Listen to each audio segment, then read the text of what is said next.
नमस्कार, हमारे चैनल में आपका स्वागत है। मैं हूं रामचंद्र मौर्य।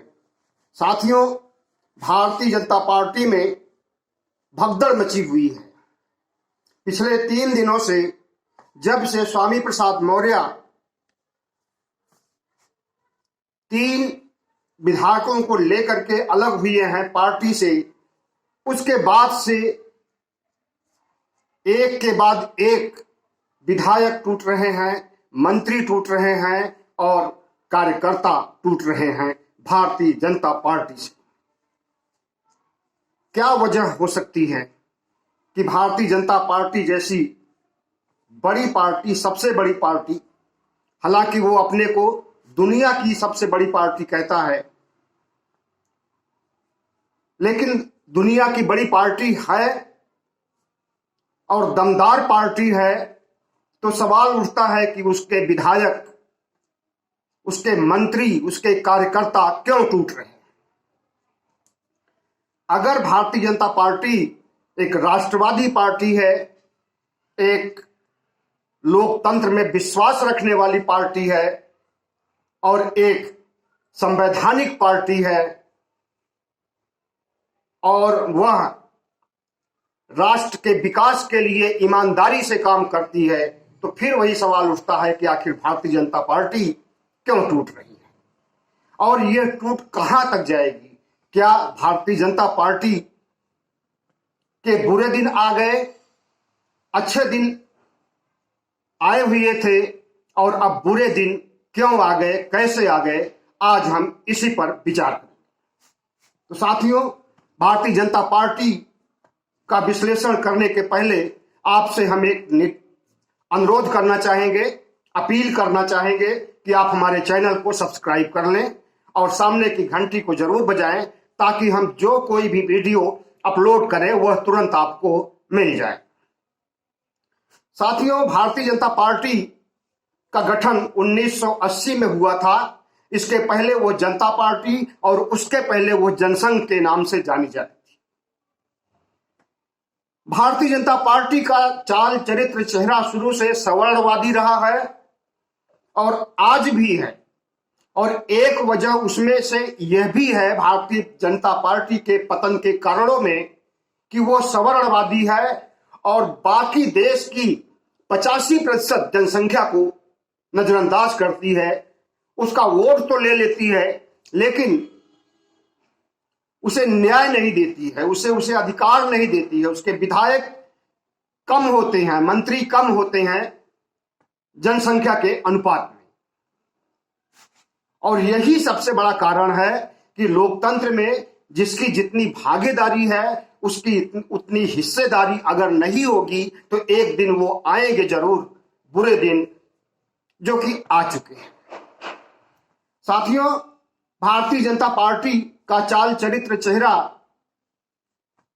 सबको पता है कि कैसी पार्टी है। ब्राह्मणवादी पार्टी है, सवर्णवादी पार्टी है, आरएसएस का राजनीतिक ब्रांच है और आरएसएस की भूमिका क्या रहती है और आरएसएस के इशारे पर भारतीय जनता पार्टी ऐसे निर्णय लेती है जो बहुजन विरोधी निर्णय होते हैं, जो निर्णय ओबीसी, एससी, एसटी के खिलाफ होते हैं।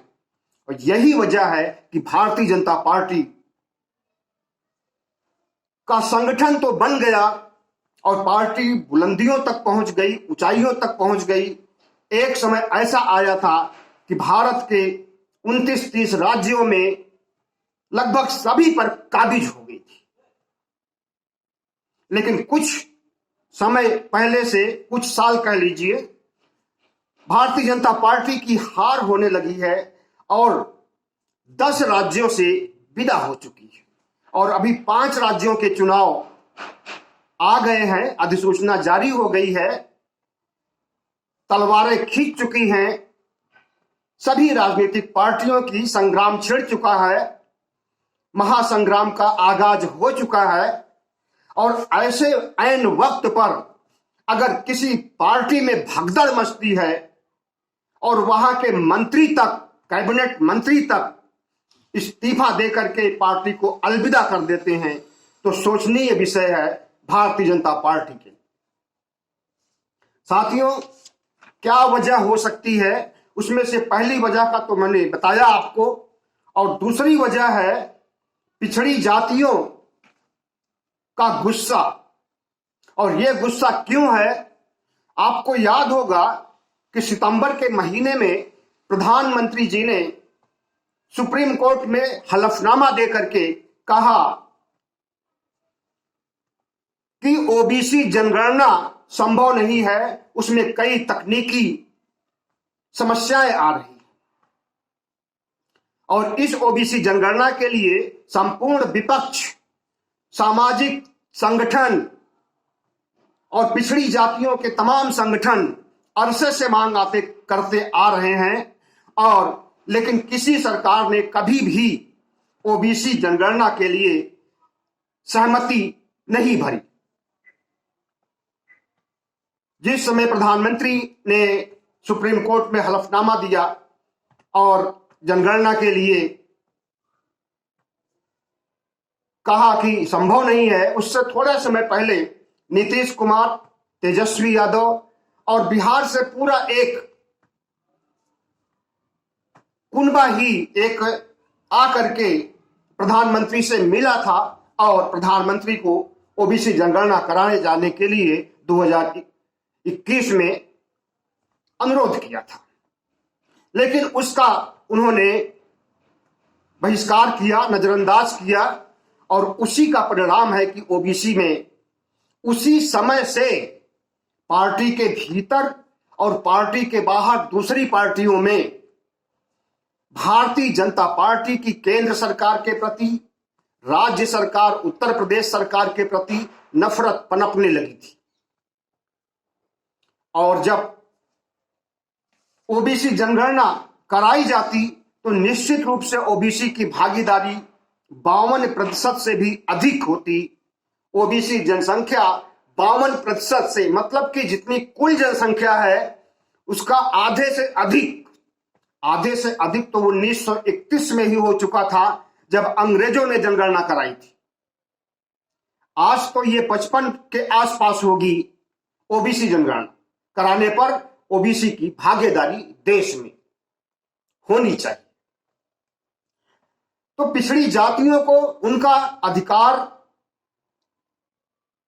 नहीं दिया जा रहा है, उनके साथ न्याय नहीं किया जा रहा है। ये भारतीय जनता पार्टी की सबसे बड़ी भूल है।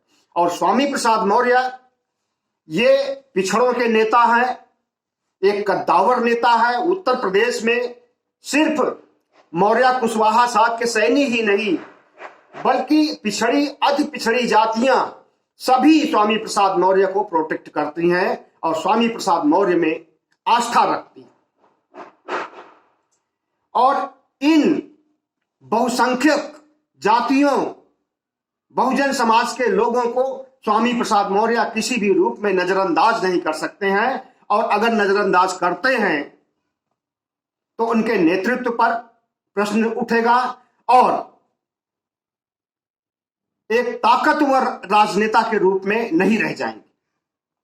तो यही कारण है कि उधर पिछड़ों की विरोधी, दलितों की विरोधी, अल्पसंख्यकों की विरोधी भारतीय जनता पार्टी पूरी ताकत लगा करके समाज के इस वर्ग को नजरअंदाज कर रही है, उसे अधिकार देने से मना कर रही है, उसकी जनगणना तक नहीं करा रही है। तो ऐसे में वाजिब था कि स्वामी प्रसाद मौर्य पार्टी को अलविदा। वैसे स्वामी प्रसाद मौर्य के स्वभाव, प्रकृति और व्यवहार से भारतीय जनता पार्टी, विचारधारा से भारतीय जनता पार्टी कोसों दूर थी।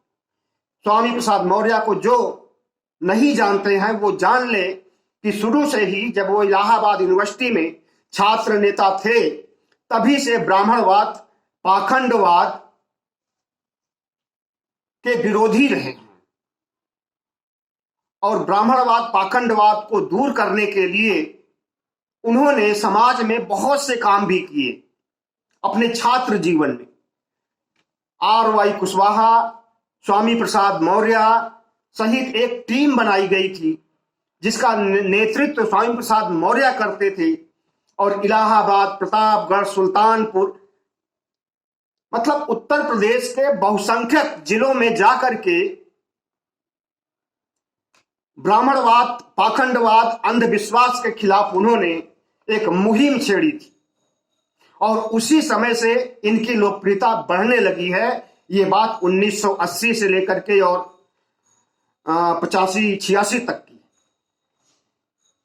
अब वो राजनीति में तो थे, लेकिन उन्हें कोई जानता नहीं था, सिर्फ एक छात्र नेता के रूप में थे। लेकिन उसी समय उन्होंने अपनी विचारधारा की नींव रखी और इतना मजबूती से रखी कि वही नींव आज उन्हें ताकतवर नेता बनाने के लिए सहयोग कर रही है। तो साथियों, स्वामी प्रसाद मौर्य और दूसरी जातियों के, पिछड़ी जातियों के, अति पिछड़ी जातियों के नेता इन्हें उतना ही महत्व देते हैं जितना कि मौर्य कुशवाहा समाज के लोग देते हैं। इसलिए सिर्फ मौर्य समाज के नेता नहीं हैं, बल्कि संपूर्ण ओबीसी, पिछड़े, अति पिछड़े सभी के नेता हैं स्वामी प्रसाद मौर्य। और जिस समय वे बहुजन समाज पार्टी को छोड़ करके भारतीय जनता पार्टी में गए थे, उस समय इसका विरोध भी हुआ, पुरजोर विरोध हुआ था। लेकिन सत्ता की ललक थी, कुर्सी पाने की इच्छा शक्ति थी, अपने को मजबूत और ताकतवर, खास करके आर्थिक रूप से ताकतवर करने के लिए कुर्सी और सत्ता जरूरी होती है। वहां पर उन्होंने विचारधारा को नजरअंदाज किया और कुर्सी और सत्ता और ताकत पर ज्यादा ध्यान दिया। और हमें तो उसी समय से पता था कि स्वामी प्रसाद मौर्य ज्यादा दिन तक भारतीय जनता पार्टी में नहीं रह पाएंगे। और एक ताजुब की बात है कि कैसे वे 5 साल तक भारतीय जनता पार्टी में रहे और किन किन परिस्थितियों को झेले, उसके बावजूद शांत रहे। लेकिन भारतीय जनता पार्टी के पापों का घड़ा जब भर गया, ओबीसी, एससी, एसटी विरोधी भाजपा की नीतियों से जब थक गए, योगी की ठोक देने की राजनीति से जब त्रस्त हो गए और अस्पृश्यता, छुआछूत से प्रभावित हुए, यहां तक कि उप मुख्यमंत्री केशव प्रसाद मौर्य भी, जो कि आरएसएस के कार्यकर्ता हैं, उनके साथ भी छुआछूत का भेदभाव किया गया, ऊंच नीच का भेदभाव किया गया और उन्हें स्टूल पर बैठाया। स्टूल पर बैठे हुए उनकी सभाएं होती थी, जनसभाएं होती थी। योगी जो छत्री हैं, ठाकुर हैं, कुर्सी पर, डॉक्टर दिनेश शर्मा दूसरे उप मुख्यमंत्री कुर्सी पर, और दोनों के बीच में इन्हें स्टूल पर बैठाया जाता। लेकिन केशव प्रसाद मौर्य बैठते रहे। अगर स्वामी प्रसाद मौर्य वहां पर उप मुख्यमंत्री होते तो निश्चित रूप से उनके अंदर की उनकी विचारधारा जागती और स्टूल को लात मार करके और पार्टी को छोड़ दिए होते। उसी समय, जिस समय की यह घटना है स्टूल पर बैठाने की। लेकिन वो समय तो आना ही था और अंततः आ भी गया जब चुनाव का नोटिफिकेशन जारी हो गया और उसके बाद सीट बंटवारे की बात होने लगी। ऐसे समय में स्वामी प्रसाद ने भारतीय जनता पार्टी का दामन छोड़ा और उनके छोड़ने के बाद एक अनवरत सिलसिला चल पड़ा है। आज भी मुकेश वर्मा जो विधायक थे भारतीय जनता पार्टी के, उन्होंने भी पार्टी को छोड़ करके और स्वामी प्रसाद मौर्य में आस्था जताई है। कितने नाम लिए जाएं, बहुत से नाम हैं और बहुत से नाम अभी आने वाले हैं। कल नहीं, परसों 14 तारीख को एक महाधमाका होने वाला है। ये शब्द स्वामी प्रसाद मौर्य के ही हैं, जो भी एक दिन पहले उन्होंने ये बयान दिया था मीडिया के सामने। और उस महाधमाका में कितने विधायक, कार्यकर्ता और मंत्री स्वामी प्रसाद मौर्य के साथ आएंगे वो देखने की बात है। और उसके लिए भारतीय जनता पार्टी पूरी ताकत लगा करके पिछड़ी जातियों के नेताओं को, मंत्रियों को, विधायकों को ऊंचे ऊंचे बड़े बड़े आश्वासन दे करके अपने कुनबे को सुरक्षित रखने के लिए पूरा प्रयास कर रही है। लेकिन यह प्रयास कितना कारगर होगा? जो विधायक, मंत्री स्वामी प्रसाद मौर्य के करीबी हैं वे कितने टूट करके आते हैं ये तो एक दो दिन में पता चल जाएगा। लेकिन यह जान लीजिए कि धर्म सिंह सैनी जो मंत्री हैं, उनके घर में, उनके बेडरूम में, उनके ड्राइंग रूम में आप नरेंद्र मोदी की तस्वीर नहीं देखेंगे, अंबेडकर और गांधी की तस्वीर नहीं देखेंगे, अमित शाह की नहीं देखेंगे, राम मनोहर लोहिया या किसी बड़े नेता की, सामाजिक कार्यकर्ता की, महापुरुष की तस्वीर नहीं देखेंगे। अगर उनके लिए सबसे बड़े कोई हैं तो स्वामी प्रसाद मौर्य हैं। और स्वामी प्रसाद मौर्य की तस्वीरों से उनका ड्राइंग रूम, बेडरूम, घर अटा पड़ा हुआ है। और वे मंत्री हैं भारतीय जनता पार्टी। तो इतनी श्रद्धा और इतनी चाहत स्वामी प्रसाद मौर्य के प्रति न सिर्फ नेताओं में है, कार्यकर्ताओं में भी है, और ओबीसी की राजनीति करने वाले हर एक व्यक्ति में है। और ओबीसी की जितनी भी जातियां हैं उन जाति के लोगों में है।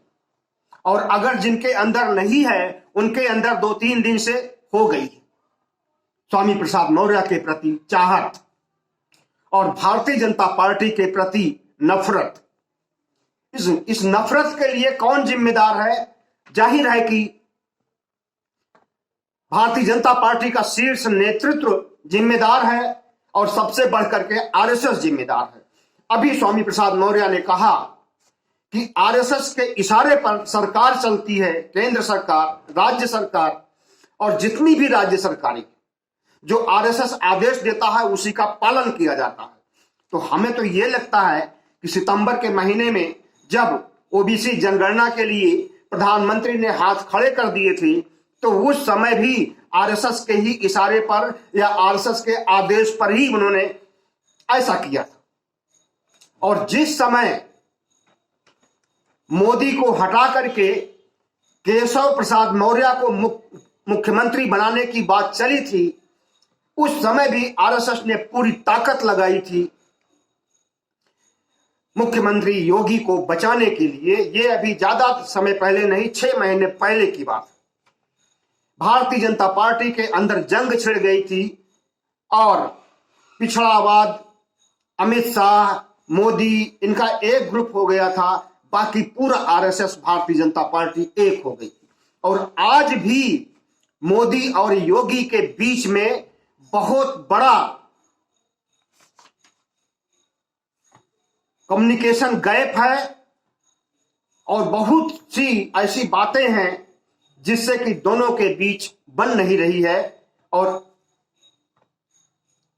जो जितनी एकता और जितनी प्रतिबद्धता होनी चाहिए वो प्रतिबद्धता और एकता भारतीय जनता पार्टी में नहीं है। न सिर्फ उससे पिछड़े नाराज हुए हैं, पिछड़े छोड़ रहे हैं भारतीय जनता पार्टी को, बल्कि भारतीय जनता पार्टी के अंदर सवर्णवाद, ब्राह्मणवाद इतना हावी हो गया है कि आपस में ही अंदर घमासान छिड़ा हुआ है। इसका अंदाजा आप इससे भी लगा सकते हैं कि वरुण गांधी समय समय पर मुंह खोलते रहते हैं और भारतीय जनता पार्टी की नीतियों के खिलाफ आग उगलते रहते हैं। राज्यपाल एक हैं सत्यपाल मलिक, जाट नेता हैं, बहुत कद्दावर नेता हैं जाटों के बीच में, वे भी भारतीय जनता पार्टी का छीछा लेदर करते रहते हैं। उसकी नीतियों, रीतियों, ढंग, तौर तरीकों और किसान आंदोलन के समय भारतीय जनता पार्टी ने जिस तरह से किसानों को की बेइज्जती किया था और उनके अधिकारों को छीनने के लिए कुत्सित प्रयास किया था, उसके प्रति भी सत्यपाल मलिक, जो कि भारतीय जनता पार्टी के ही नेता हैं, ने मुखर होकर के आवाज उठाई। और कहा तो यहां भी तक जाता है, उन्होंने खुद बताया है कि इससे 5 मिनट तक प्रधानमंत्री की लड़ाई भी हुई है सत्यपाल मलिक से। इसी तरह सुब्रमण्यम स्वामी को आप देखते होंगे कि आए दिन वे भी ट्वीट करते रहते हैं, बयान देते रहते हैं, जो कि भारतीय जनता पार्टी के खिलाफ होता है। अगर कोई सच्ची बात कही जाएगी, कोई अच्छी बात कही जाएगी, कोई उचित बात कही जाएगी, तो वो बात निश्चित रूप से वो कोई भी कहे, पार्टी का अंदर का कहे, पार्टी के बाहर का कहे, जनता के बीच का कहे, उसके ऊपर कार्रवाई की जाती है। लेकिन स्वामी प्रसाद मौर्य इस कार्रवाई से बच जाएं, नामुमकिन है। उनके खिलाफ भी 2014 का केस ला करके खड़ा कर दिया गया, और वो भी उन्होंने देवी, कहा जा रहा है कि कथित देवी देवताओं को अपमानित किया था। देवी देवताओं को, राम कृष्ण ब्रह्मा विष्णु जितने भी हैं, इनको त्यागने के लिए डॉक्टर भीमराव अंबेडकर ने भी कहा था, पेरियार ने भी कहा था। इनके खिलाफ भी खूब मुकदमेबाजी हुई थी, पेरियार के खिलाफ भी मुकदमेबाजी हुई थी, सच्ची रामायण वाले ललई यादव के खिलाफ भी मुकदमेबाजी हुई थी, लेकिन सारे मुकदमे कोर्ट से जीते गए। स्वामी प्रसाद मौर्य के अंदर इतना साहस है, इतनी ताकत है, और सबसे बढ़कर के इतना आत्मविश्वास है कि उन्हें ये छोटी मोटी चीजें डिगा नहीं पाएंगी।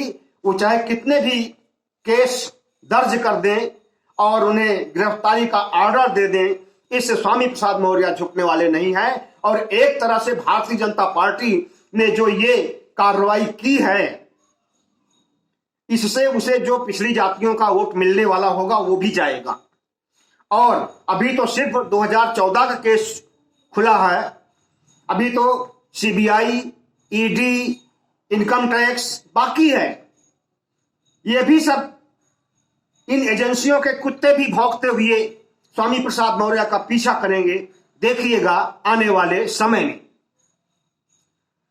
तो साथियों, कुल मिलाकर के भारतीय जनता पार्टी में जो भगदड़ मची है, वो भारतीय जनता पार्टी के बुरे दिन आ चुके हैं, उसके पतन के दिन आ चुके हैं, और 10 मार्च को इस पर मुहर लग जाएगी। बहुत बहुत धन्यवाद। हमारे चैनल को सब्सक्राइब कीजिएगा, लाइक कीजिएगा और शेयर कीजिएगा।